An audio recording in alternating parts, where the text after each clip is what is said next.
Hey guys, Dylan here from AOSCB, and today I'm bringing you my final thoughts on Charterstone, which is of course a village building legacy game from Stonemaier Games.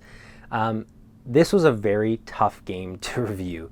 I feel like it was a game that had me at odds with myself. Normally I come out of a game and I know how I feel about it, whether I liked it, whether I thought it was just okay, whether I disliked it.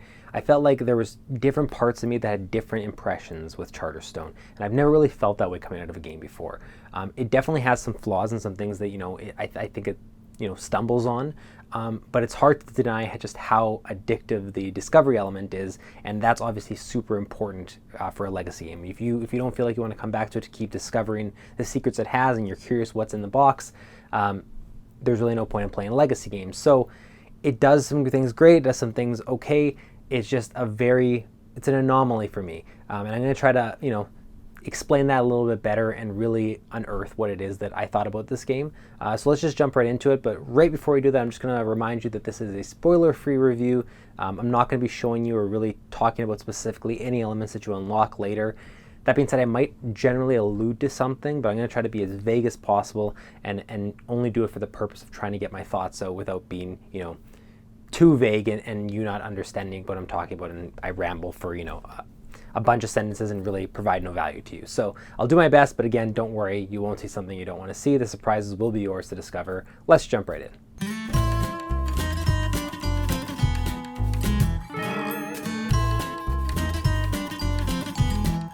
Let's talk about an area that Charterstone truly shines. I almost have nothing bad to say about this, and that's the artwork and the components. The component quality is amazing, okay? Like I've come to expect that from Stonemaier Games. It's great. The coins themselves, the gold coins that you use as a currency throughout the game, are stunning. They're that hard metal.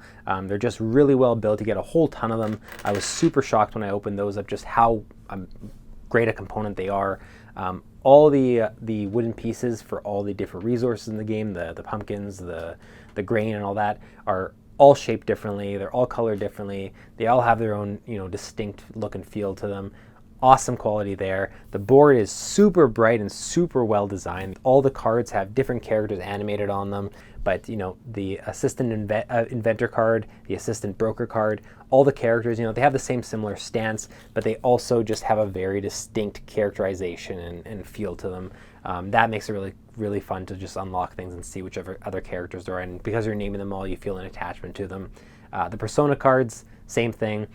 All the costumes and all the persona cards are all distinct. Some of them are really funny. One obviously, after you unlock a lot of persona cards, by the end, it kind of loses its luster a little bit. All the characters, there's the 6 characters, they never change across the persona cards, so it's the same character with just a different costume on them with the same expression and everything. That kind of wears thin after a while, but I understand why they did it. It wasn't a huge complaint to me. It's just something that after playing 12 sessions, you're probably like, yeah, I get it. The buildings are probably my favorite part to unlock. Every building that you unlock that you stick onto the board has its own look to it. Some of them are hilarious.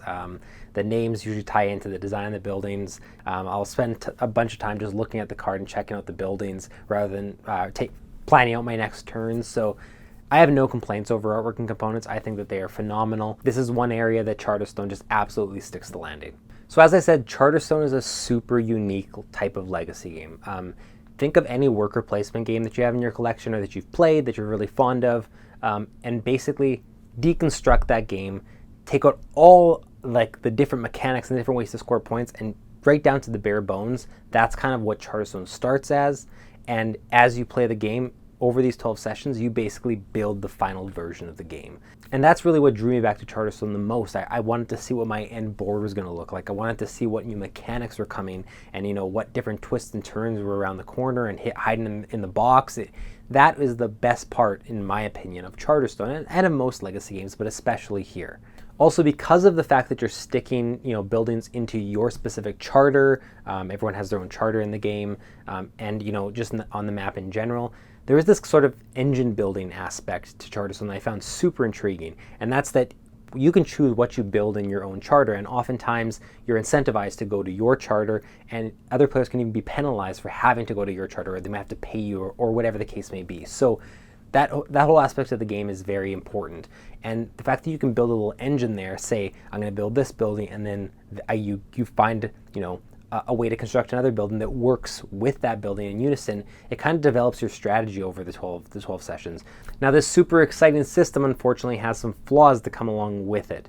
One of those is that, because you're building this game out as you go, the base game that you start with is notably less exciting than the one you get, on session 10, session 11. We didn't see that as a huge issue for us, but I feel like if you're playing and it feels kind of slow and not what you expected, stick it out, because it's going to evolve. It's going to get a little bit closer to what you're probably hoping for.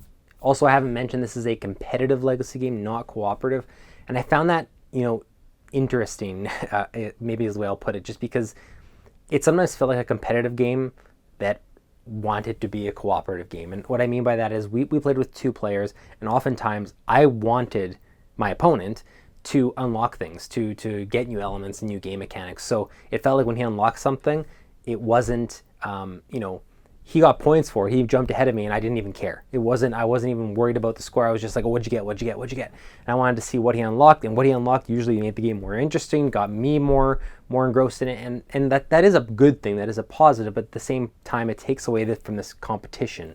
So if you're a really competitive person, you're coming into this thinking, oh, cool, a competitive Legacy game, I never really felt like the competition had enough weight to it. So keep that in mind when you're looking to get into this one. Another weird issue we had is that because there's no set order to the way you unlock things. So it's not like Pandemic Legacy where, it's been planned out what you unlock in May or June or the general month frame or whatever. In this game, there's sometimes a drastically different order you can unlock things depending on which buildings you construct it and so on. So we actually had it where, I won't mention the components themselves or the game mechanics, but we actually had it where in game 11, the second last game, or game 10, we unlocked a really major mechanic, added new cards and new system and everything. And because of how late that got added in the 2 remaining games we played as part of the campaign, we never even really experienced it. So it was cool. We added them in, and that was it. We never really did anything with it. That was disappointing because it was a pretty cool mechanic. And I know we both looked at each other and said, man, that would have been really cool to unlock 4 sessions ago. And I suspect that could have been because we were playing with 2 players, which is another thing I'll mention, is that we did the entire campaign with 2. It plays up to 6, and I have a pretty good feeling that this is one that, they would hope that you would play with 5 or 6 or 4 even. I feel like playing with more players would probably up the competition a little bit more. There'd be more people to compete with, more points going around. The games would be a little bit longer, and you'd be unlocking things faster, so maybe the unlocking issue I said wouldn't be as much of an issue. I feel like this might have been a game made to have those higher player counts. The problem is that they really incentivize you to come back with the same group, and obviously it's harder to, constantly meet with 5 people.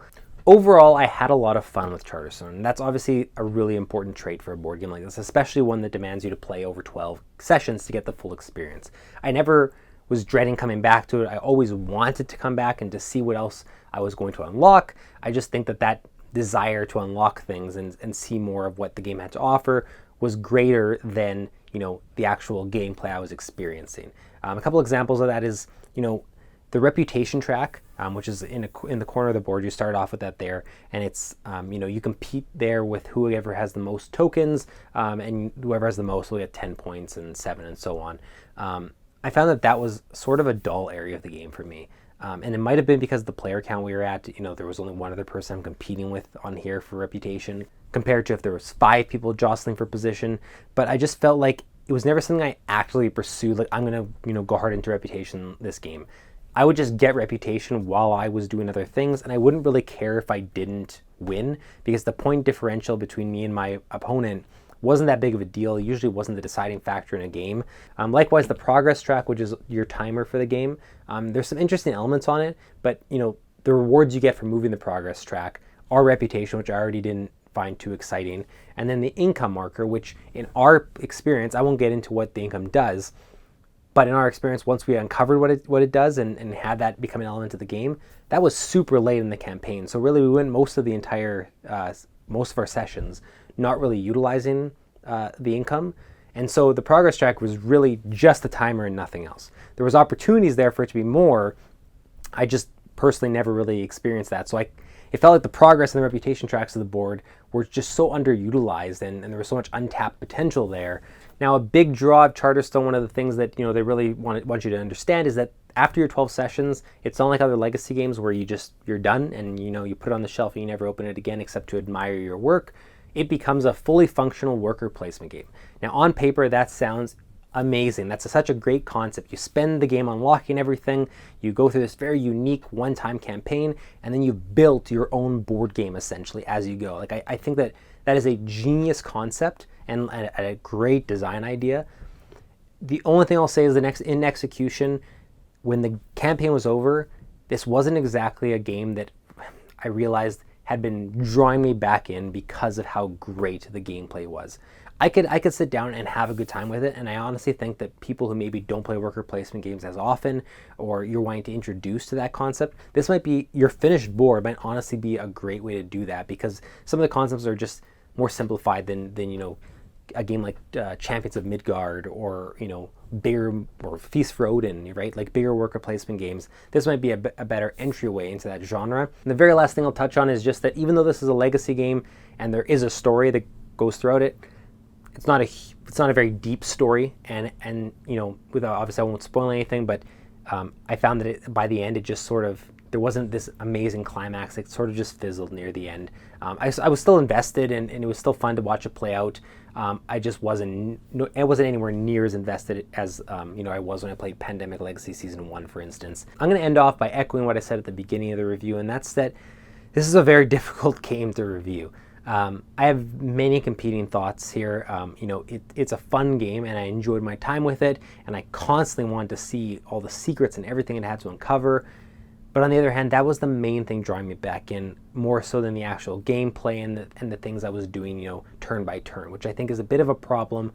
If you play this with 4 or 5 people, you might have a vastly different experience than we did. And the game you finish off with, you might want to keep coming back to it, that group, now that it's finished, and each try different charters and everything. So I think that this is still a game definitely worth checking out. I just think that if you're coming in expecting a game akin to, Pandemic Legacy or Betrayal Legacy or Clank Legacy, you're going to leave a little disappointed, because I don't think it quite hits that tier, but that doesn't mean it's not a good game in its own right. Thank you so much for watching. If you enjoyed this video, we have a ton more on our YouTube channel. If you thought this gave you a lot of good information or it helped you make your decision, give it a like. Subscribe to us on YouTube if you want to see more. You can head over to our website at allyoucanboard.com for a ton more content as well. Thank you so much for watching, and we will see you in the next one.